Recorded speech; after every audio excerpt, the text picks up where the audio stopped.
Well, here we are. It is Friday, January 5th, 2024.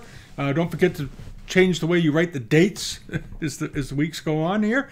Everybody makes that mistake, and they put in 2023 for the next few months, probably. At any rate, here we are. Hope you all had a great New Year's. We did. We had a quiet night. It was very pleasant. And we're getting ready here for a little snowstorm in a couple of days. I think Saturday night, tomorrow night, they think the storms are going to roll in, and we're going to get some snow here in New England. That's okay. It's winter. A lot went on this week. And as I mentioned a few weeks ago, the auction market gets very quiet. I've talked about it a lot, I know. For the month between Thanksgiving and Christmas, everything winds down. And then almost on cue, as we got into Christmas, a few auctions started to pop up during Christmas week on live auctioneers. Volumes increased over on eBay, Invaluable, all these other sites. And now everything is coming back to life. And we've been updating the global member pages, which you can get through to either by joining directly off of Bitamount or through the Patreon account, either way. And we put up a bunch of things this week. If you haven't looked at it, check it out if you're a subscriber, because a lot of things have been added, and there's a number of auctions coming up. This is a sale at Oriental Art. It comes up on January 18th. They have some very nice things in the sale, but they have two lots in it. They're pretty interested. If you're interested in clobberware or Bont cups, as they were known in Bont decoration, from when they sent blanks over to Amsterdam from China to be redecorated. Sometimes they just went over with underglazed blue, and then they would add the color enamels to them once they arrived in Amsterdam. And other times they shipped entire blanks, no decoration at all, no underglazed blue, and they'd be completely decorated in Amsterdam. And this is a set of them. Cups and bowls. This is a pretty rare thing because you usually don't see them with absolutely basically no decoration prior to being sent. Completely undecorated bowls and plates, completely decorated in Amsterdam. Very, very interesting. So if you're a clobberware collector, check out Oriental Arts over in the Netherlands. They've got two of these lots. They look like they came from the same collection. Very interesting grouping. They're estimated reasonably $400 to $600 for 6 bowls and 6 under trays or 6 plates that go under them. It's a pretty good deal. Here they all are laid out. It's a nice looking lot. They all look to be in quite good condition. So check those out if you're over there shopping especially. The other thing I wanted to mention, this is coming up also at Oriental Art, is this catagon. And we always talk about catagons because a lot of people collect them. And they were done in many, many varieties, shapes, forms, styles, decoration, you name it. They all had the same basic, the peach shape here. And then they would apply different coloring and so forth. And this one has sort of almost a celadon ground with underglazed blue cobalt decoration. It's very finely done. They're dating it to the 18th century. I have no reason to debate that. It certainly looks it. It's a nice looking ewer. And it looks like it's in very good condition all the way around. Very fine example, and it's got a reasonable estimate, 600 to 800 euros, which is generally what they bring at a minimum. The 19th century ones bring that. This one could bring more. This should, if the past lots we've seen go through in the last couple of years of these, what they've brought, this should bring $1,000 to $1,400 somewhere in there. But we'll see it. But the estimate is perfectly reasonable. It hasn't got a bid yet, but the sale is another week and a half, 2 weeks away, so you have plenty of time to check it out. Check out the auction. They do have some copies in there. There are some reproductions, but if they don't date them, you can assume it's a copy. All right, they're pretty good about that. And then there's this. This is also in the same sale. It's a very nice Longquan Celadon vase. Nice form, about 9 inches, 10 inches tall. Looks to be in good condition. Nice glaze on it. Probably early 16th century, but very nice. Nice crackle on it. And it's got a reasonable estimate also, 400 to 600 euros. It should bring that. It should bring that. It should bring probably 8 or 9, but we'll see. But it's a good example. And nice clean piece, and it was bought at Beaux Arts in 1979, according to the auction house. Probably true, probably true. And then this, the carved wood Qing second half or mid-19th century mirror. And you got to be careful when you look at this because I don't know why, but they have this very nice mirror. It's beautifully carved. This is a wonderful example. There's nothing wrong with this at all. It's a great table piece. But then they've got they've got a rug thrown in. And I did send them an email saying, does the rug come with the mirror? I don't think it does. I think this was an error they did when they uploaded their images, so don't count on getting the rug with it. But you might want to clarify it with them, but it's nowhere mentioned in the description. I think it's just a mess up on their part. But this is a big mirror. It's about 18 inches tall. It looks like it's in very good condition. The estimate is very reasonable, 200 to 300 pounds. It should bring all of that. I would think it would bring 400 to 600. But you don't know. Sometimes these nice carved export woodenwares don't bring a lot over in the EU and the UK for some reason. I don't know why. But they don't seem to be big fans of them. So you might be able to pick this up for the estimate, but it's certainly worth looking into. And contact them about their shipping. They're in Ripon in the United Kingdom, and get a hold of who's this Ronan McCulloch. Maybe get a hold of him and say, what's the deal with shipping? How much do you think the shipping is going to be? You want to find that out before you buy. And then over to this. This is also at Twents Veilinghuis over in the Netherlands. They have a sale coming up. They've got some nice things as always. And they have this. This is a rather striking charger. It's about 18 inches in diameter. And it's very dramatically, I think it's fairly dramatic anyway, dramatically decorated. I like the decoration on this a lot. It's a great mix. And in the middle are precious objects and a duck and scrolls and vases with fresh flowers coming out of it and all that. Very springy. If you're going to be regretting winter in a couple of weeks, maybe you want to get this. It's a nice looking plate. It's got one bid. It's estimated at $250 to $750, which is a pretty wide range. I expect it'll bring in the upper range of that estimate. Because it's a big piece. It's like I said, it's 18 inches in diameter roughly. So it's gonna bring a good price. It's 18th century Qianlong period, and it's got a great look about it. But if you like these big chargers, it's something worth going after. And then over here in the States, this is coming up in on the 26th down at G. Evans Limited. Where are they? They're in Florida, aren't they? Yeah, West Palm Beach. Is this. It's only a single. Usually these were done in pairs, as everybody knows, but it's a early 19th century joss stick holder in the form of a foo dog. It's a nice one, though. It's very well decorated. Beautiful example. And it'll probably won't bring a heavy price because there's only one of them. And these generally appear at auction in pairs. Sometimes one of them is damaged, but they still keep it as a pair because they know the value of that. It's estimated at $600 to $900, which is probably about right. For this, but it's an early 19th century example. This is not a late Qing piece that was made in the 1880s. It was probably made between early 1800s and 1830, somewhere in there. But nice looking piece of porcelain. And then the box. This is one of the nicest Chinese lacquered boxes I've seen in a while. The sale is on the 8th. Today is the 5th. So if you're interested in these things, you want to check into this. This box is good size, 7 by 11 inches. And this is being sold by Winter Associates down in Connecticut.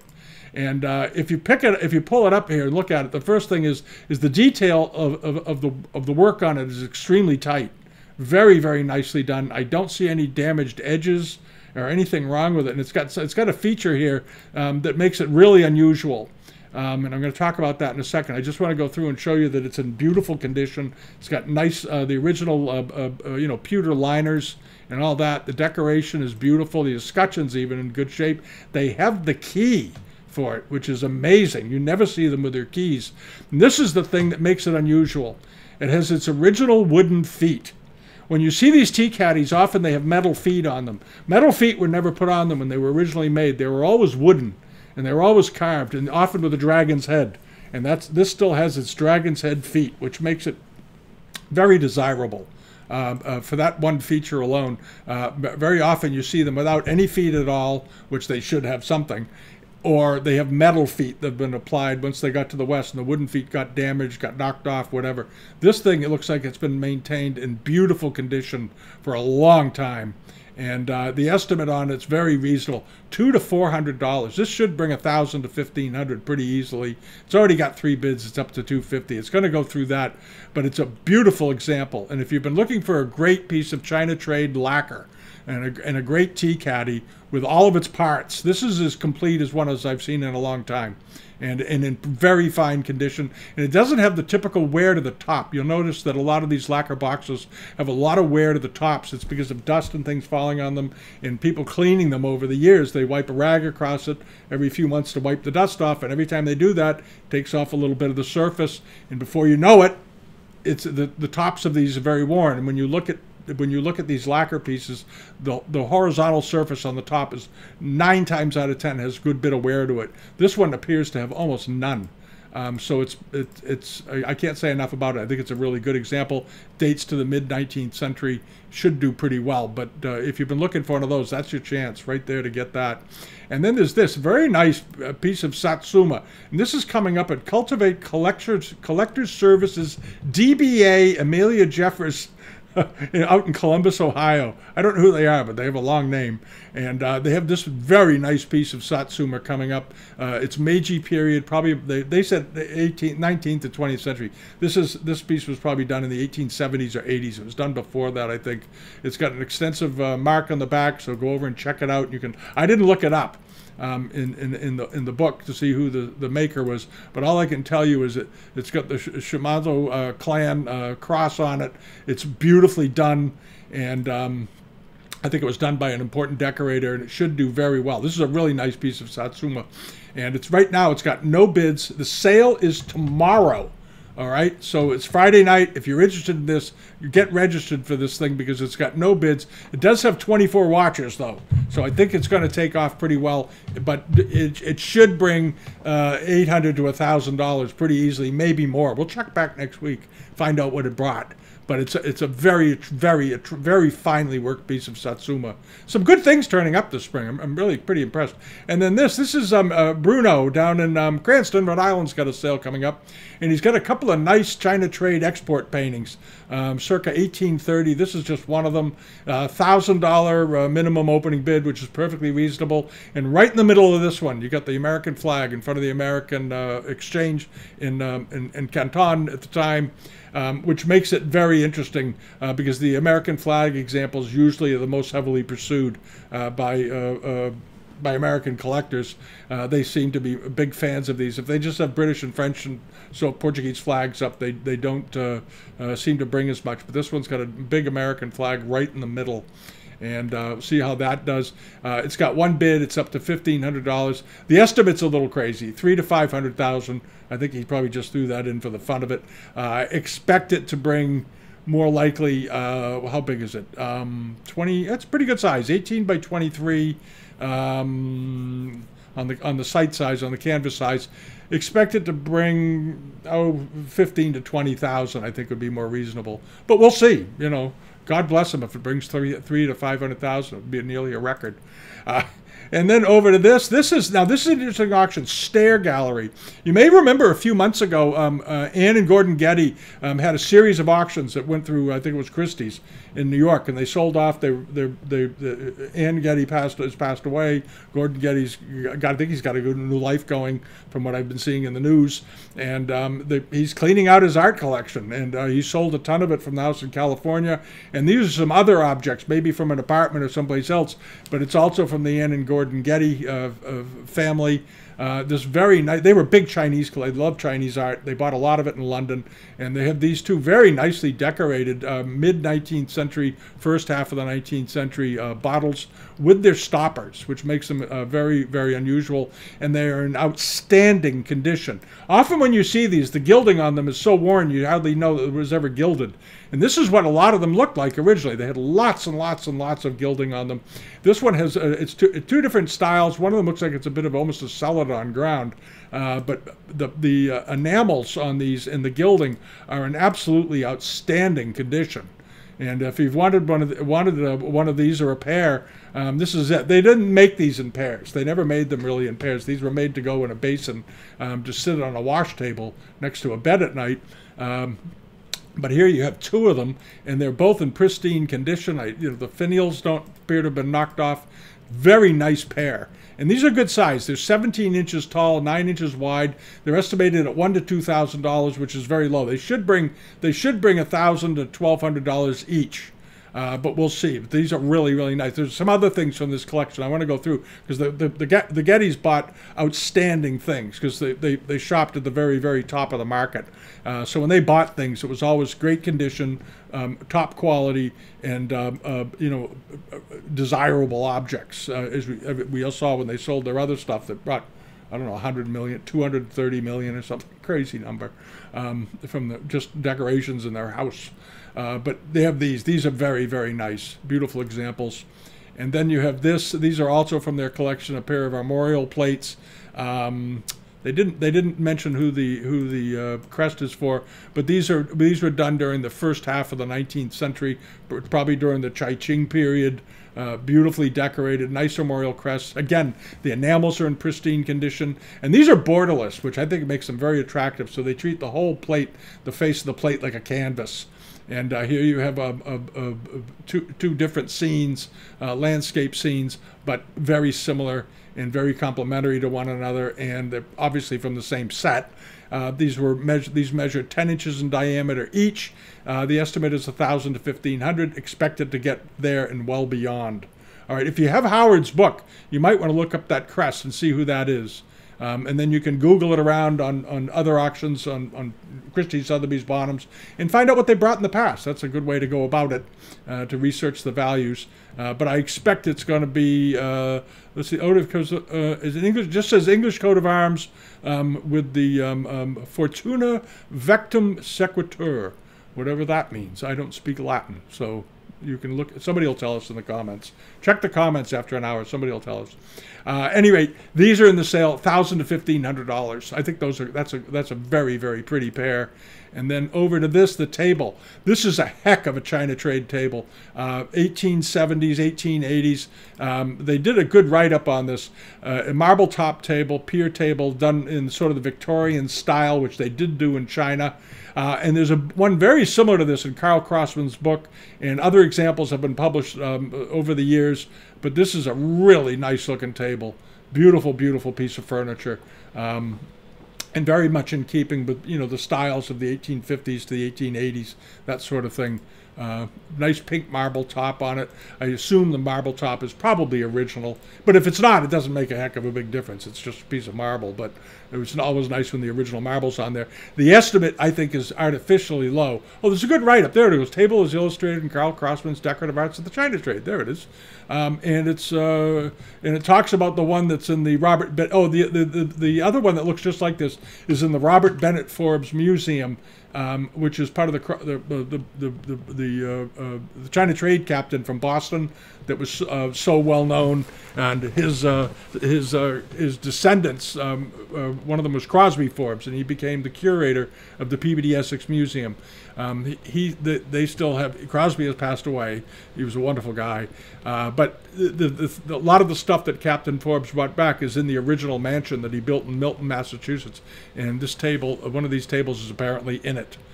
So that makes a big difference. The estimate is $1,500 to $3,000. It should bring the upper end of that, all of that. It's a very nice table. If you've been looking for a great piece of furniture, it's even compared to new furniture prices, that's a bargain.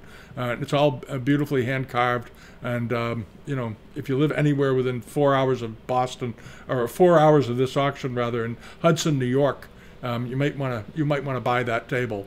You won't be disappointed. And then a pair of Kangxi period lamps, but these are beaker forms. They're rather nice, or bottle forms.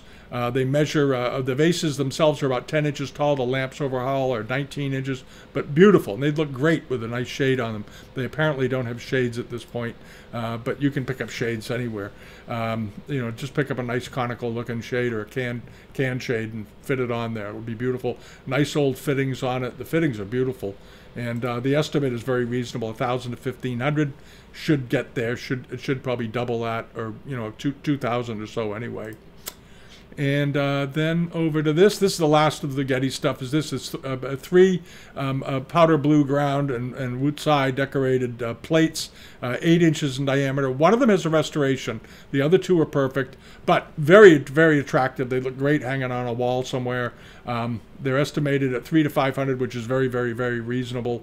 $150 opening bid, and this sale is on the 23rd All right, so those are just some of the things that have turned up. There's a lot more. There's also there's several good. Those of you that are rug and carpet people, there's some very nice Chinese rugs and carpets on the global pages now. If you're looking for a nice Chinese carpet or Central Asian carpet, Turkoman pieces, Yomud, and that sort of thing, there's a lot of them. Also, some very good Caucasian pieces. Some of them are here in the U.S. being sold. Some of them we talked about a couple of them last week, and there's some over in Europe coming up. But check them out if you're looking for rugs. There's some good carpets in there, some beautiful examples. Alrighty, and the next thing up is this. Many of you have watched the British Roadshow many times, I'm sure, and you all know who Harry Sandon was.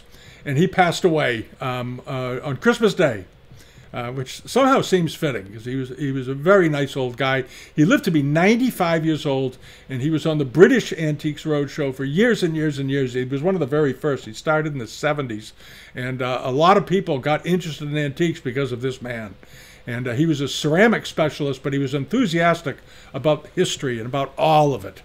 And he was there's so many episodes with Harry in them, sitting at a table surrounded by people. People loved the guy. He had a very tight-knit family, and I guess his late wife used to go when they were doing the recordings and stuff. And people just loved this man. He was, as you can see, he was a very jolly guy. He lived to be very old, and he had a very interesting career. And if you like Roadshow, he's one of the reasons so many people watch Roadshow, Harry Sandon. And he unfortunately passed away on Christmas Day, and it was too bad. But you can see if you want to see him, go onto YouTube when you're done watching this, and Google up some of the British Roadshow episodes, and go back a couple of years, and you'll find loads and loads and loads of them with Harry, and you'll see why so many people liked him. He's just a magnetic personality, great guy. All right, and I never met him. I never dealt with him, but I felt like I'd known him because I saw him in so many roadshow episodes years ago that he was always there. He was always there in those wonderful settings, and that's an era that's closed. All right, now over to eBay results from last week. There were some pretty good buys. This was absolutely the buy of the week, and I'm not sure what happened.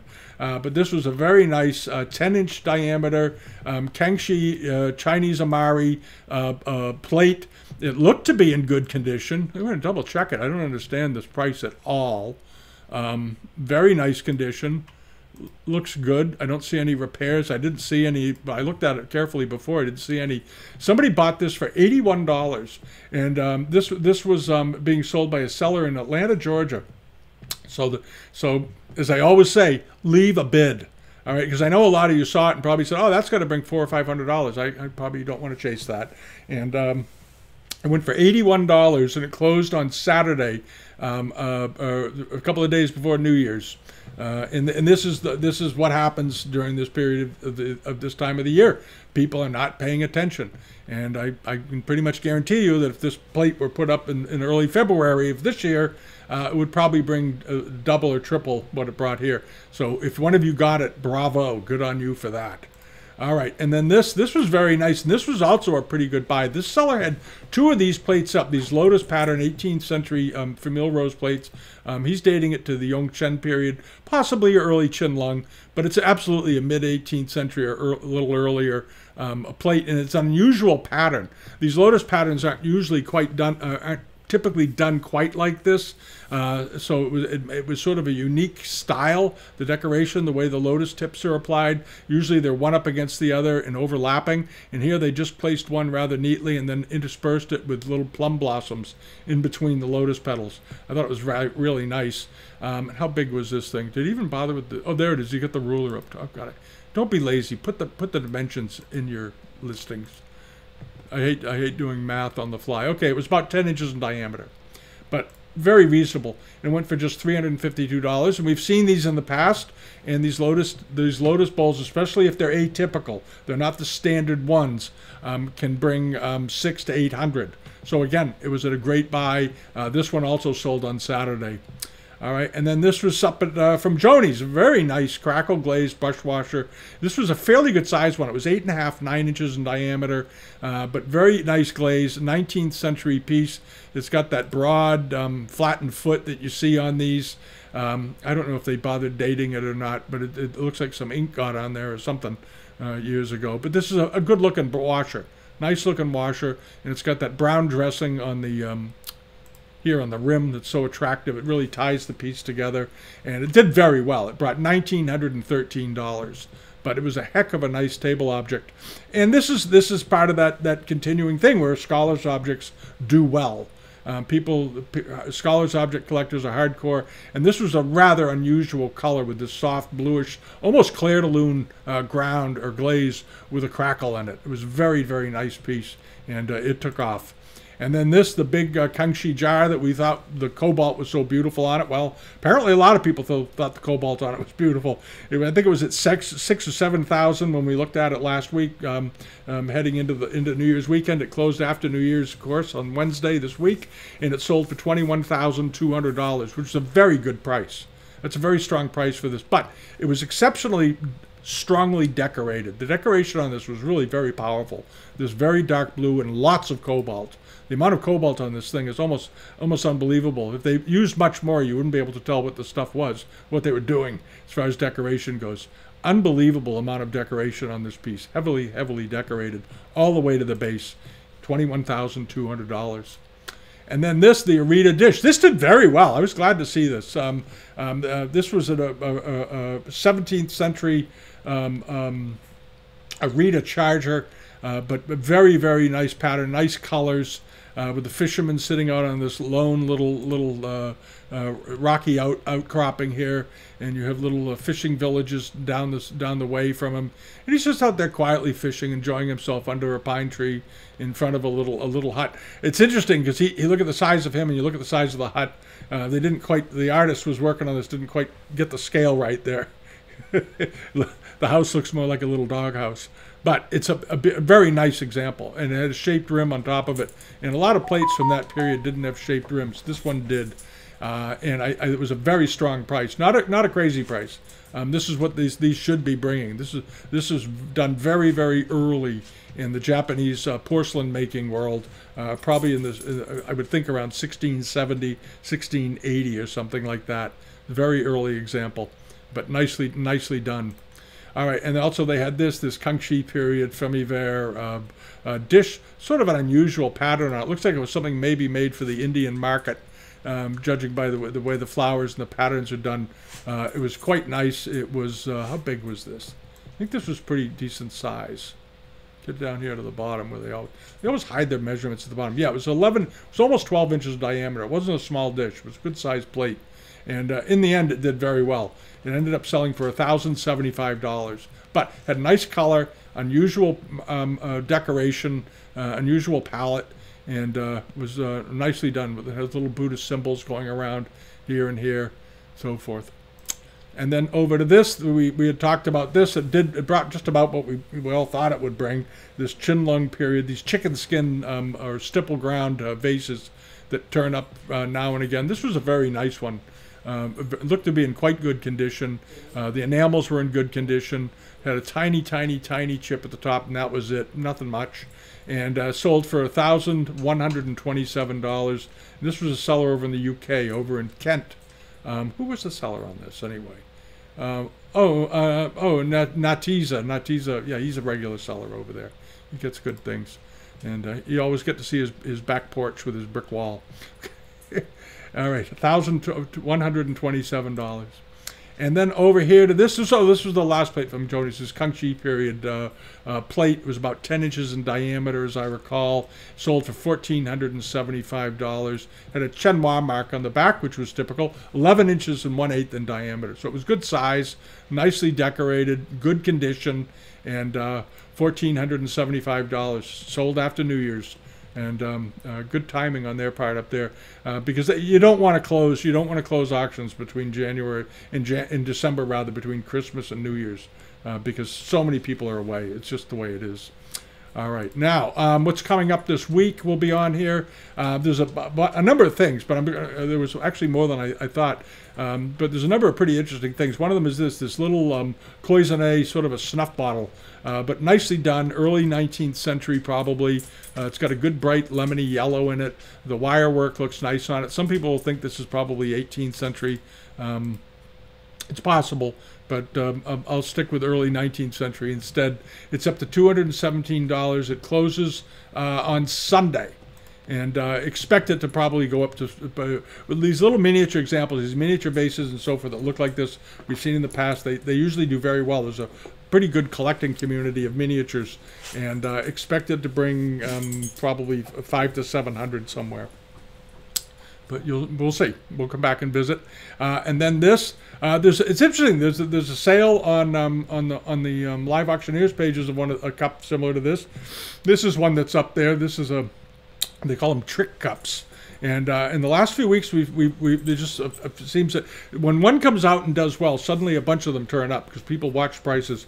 And you'll notice, if you may remember, a few weeks ago, there was a trick cup that came up and sold. It was a very fine one at one of the major auction houses. Maybe it was Bonham's or something. And it brought several $1,000s. And suddenly, in the last month, a whole bunch of these have turned up. There's this one.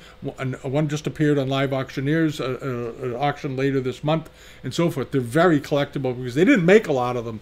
But it always strikes me funny that when one sells, suddenly there's a bunch of them on the market. And it's happened in other industries before. There was a famous table that sold at Sotheby's back in the 1990s. I think it was pretty sure it was Sotheby's. And during the Americana boom. And it was one of these pie crust top American tables. And it brought a couple of $1 million. I think Eddie Nicholson or somebody, one of the big collectors of the day, bought it. And they said, oh, it's the only one known. It's the only one this. It's the only one that. And within 6 months, 3 or 4 more of them turned up on the back cover of Antiques magazine and so forth, because people saw that result and said, gee, we have that table.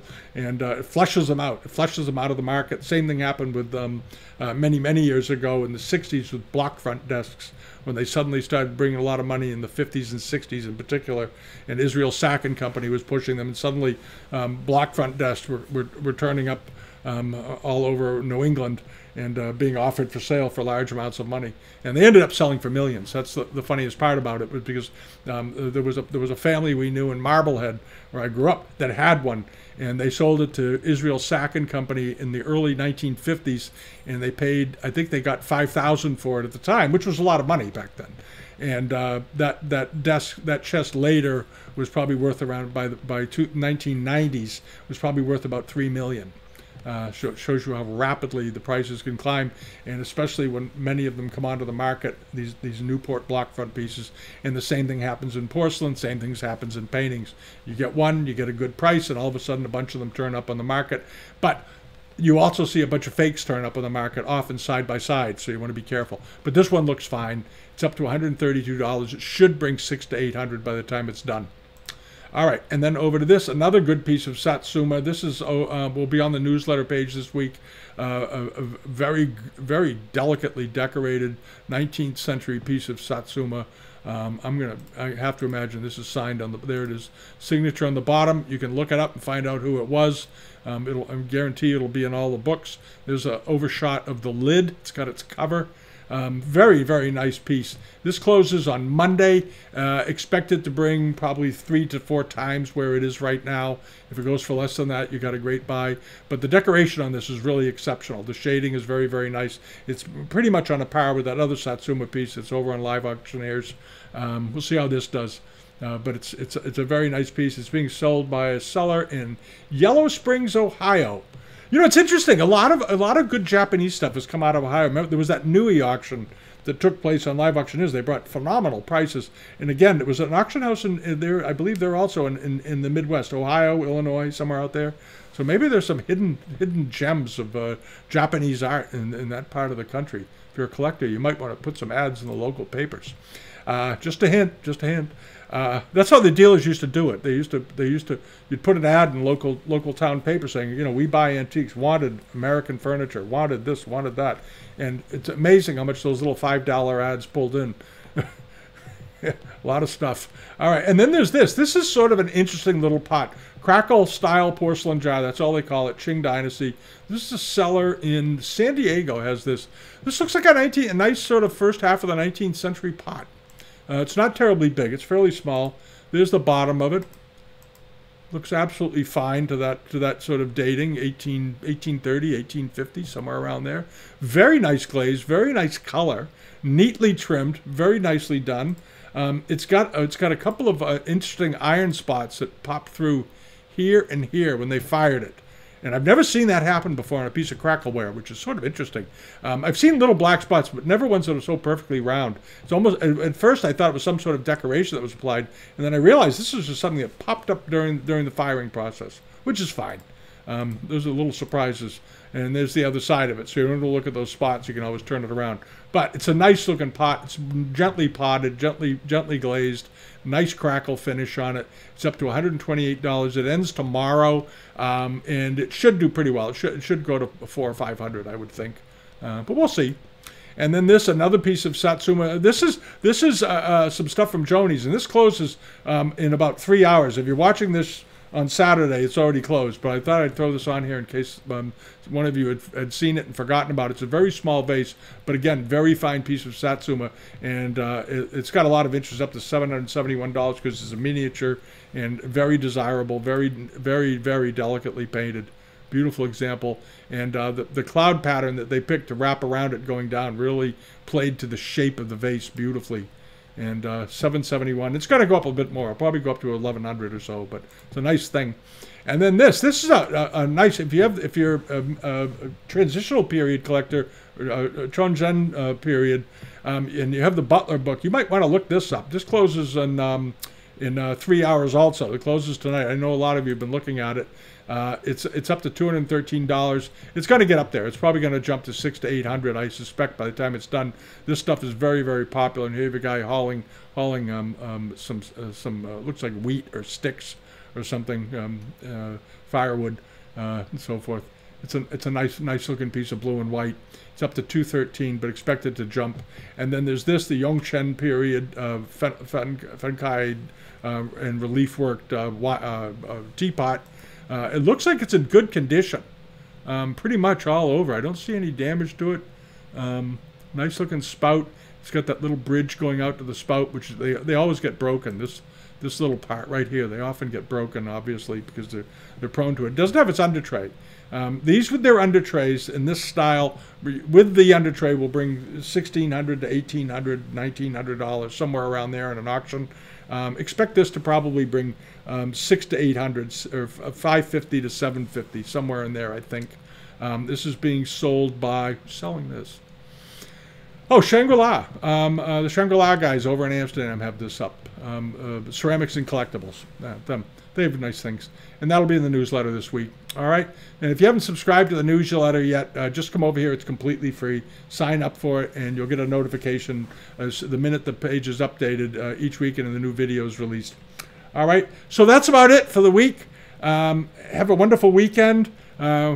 Wish us well for the snowstorm that's coming up. The snowstorms are always fun. And keep looking around out there. And as I said, the winter's going to go on for a while yet. We're just getting into the beginning of it. But remember to leave bids. That's how when you have things like this go through for $81, you know it's just because people weren't paying attention. That's all there is to it. And always leave a bid, even if you think you're never going to see the piece. I've gotten so many emails from people that have just said, you know what, I did. I just left a bunch of bids, and I got some great things for next to nothing, because you're playing a numbers game, and you can find enough things to leave bids on. That's great, and then go through and leave a little something on all of them, and see how you do. All right. Have a great week, and thanks for watching. Subscribe if you haven't. Leave a comment, all that stuff, and thank you. Bye-bye.